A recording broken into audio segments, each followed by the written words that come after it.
Suci. Halo, perkenalkan nama saya Wirgita Tiara Kristilina Putri dari NPM 18150014. Halo, perkenalkan nama saya Agnia Nur Fadila, NPM 1815002. Halo, perkenalkan nama saya Pristia Sabrina. Hai, selamat datang. Jadi di vlog kali ini itu dari kami kelompok 1. Kami dapat tugas dari Ibu Vera.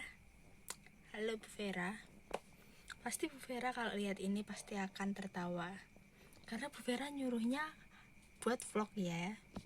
Nah, di vlog kali ini itu kita akan membahas, kebetulan kita itu kelompok 1.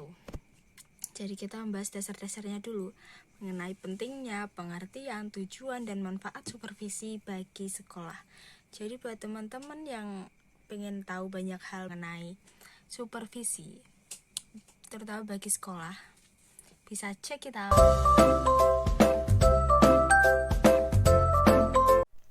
Menurut Kimball Wills menyebutkan bahwa TK atau PAUD memiliki dua fungsi supervisi, antara lain mengembangkan kurikulum dan memperbaiki pengajarannya, di mana keduanya itu saling berkaitan erat. Sedangkan Millred menyebutkan bahwa TK atau PAUD memiliki fungsi-fungsi supervisi antara lain sebagai berikut. Pertama yaitu koordinasi usaha-usaha individu, sekolah, dan masyarakat. Yang kedua ada penyediaan kepemimpinan. Yang ketiga ada perluasan pengalaman. Keempat ada pendorongan usaha-usaha kreatif. Yang kelima ada penyediaan kemudahan untuk perubahan dan evaluasinya. Dan yang keenam ada analisis situasi belajar. Dan yang terakhir ada sumbangan terhadap suatu keutuhan ilmu pengetahuan dan teknik, serta pengintegrasian tujuan-tujuan dan daya. Nah, berikut tadi merupakan fungsi dari supervisi sekolah. Nah, di sini saya akan menjelaskan mengenai pengertian supervisi. Apa itu pengertian supervisi?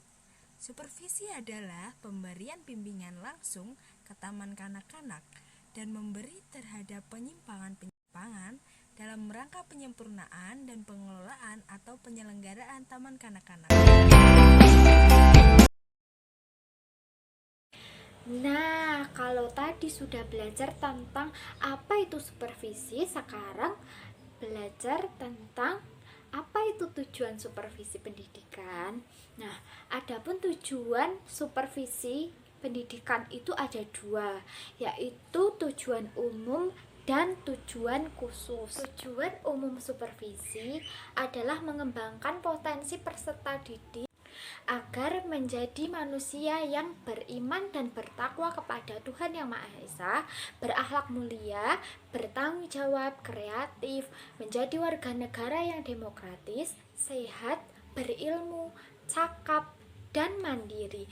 Itu menurut Undang-Undang Nomor 20 tahun 2003. Selain itu, tujuan supervisi adalah perbaikan dan perkembangan proses belajar mengajar secara menyeluruh. Tujuan secara khusus supervisi pendidikan yaitu dapat memahami tujuan TK atau PAUD dan tujuan yang akan dicapai, dapat memahami masalah dan kebutuhan peserta didik, lebih menguasai dan terampil dalam menggunakan metode belajar, meningkatkan TK atau PAUD untuk bekerja sama kepada antar guru dan antar masyarakat, semangat kerja yang lebih baik. Nah, untuk selanjutnya akan dijelaskan mengenai apa itu manfaat supervisi pendidikan.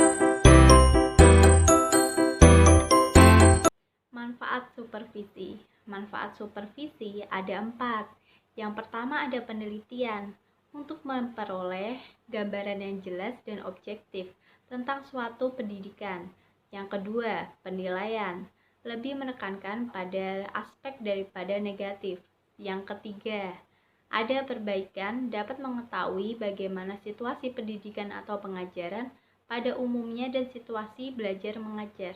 Sedangkan yang keempat, Ada pembinaan, berupa bimbingan ke arah pembinaan diri yang disupervisi. Sedangkan manfaat supervisi menurut Harahap tahun 1983 ada 9. Yang pertama, dapat menemukan kegiatan yang sesuai dengan tujuan. Yang kedua, dapat menemukan kegiatan yang tidak sesuai dengan tujuan. Yang ketiga, dapat memberikan keterangan tentang apa yang perlu dibenahi terlebih dahulu, seperti yang diprioritaskan. Yang keempat, dapat mengetahui petugas-petugas seperti guru, kepala sekolah, pegawai tata usaha, dan penjaga sekolah yang perlu ditatar. Yang kelima, dapat mengetahui petugas yang perlu diganti. Yang keenam, dapat mengetahui buku-buku yang tidak sesuai dengan tujuan pengajaran. Yang ketujuh, dapat mengetahui kelemahan kurikulum. Yang delapan, dapat meningkatkan mutu proses belajar mengajar. Dan yang kesembilan, dapat mempertahankan sesuatu yang sudah baik dan melanjutkannya.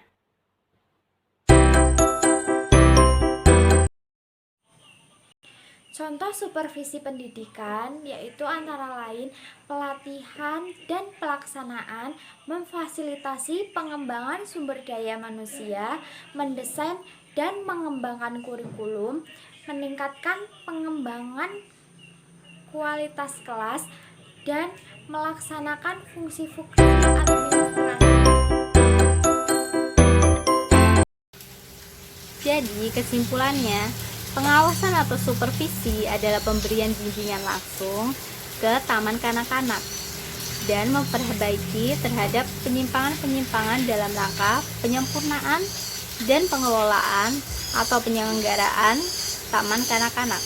Supervisi dilakukan untuk meningkatkan mutu pendidikan anak dalam proses belajar mengajar. Guru juga dapat meningkatkan jabatannya atau meningkatkan kualitas diri untuk membawa anak ke arah tercapainya tujuan pendidikan. Supervisi hendaknya dilakukan secara sistematis untuk meningkatkan kegiatan di taman kanak-kanak sesuai dengan pedoman peraturan yang sudah ditetapkan.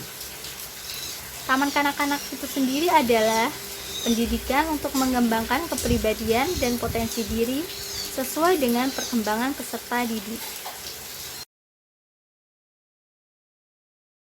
Oke guys, jadi kelompok 1 sudah selesai dalam menjelaskan materi mengenai apa itu supervisi sekolahan. Semoga apa yang sudah kami sampaikan dalam vlog kali ini bisa bermanfaat untuk teman-teman semua. Salam hangat dari kelompok 1. See you. Insol.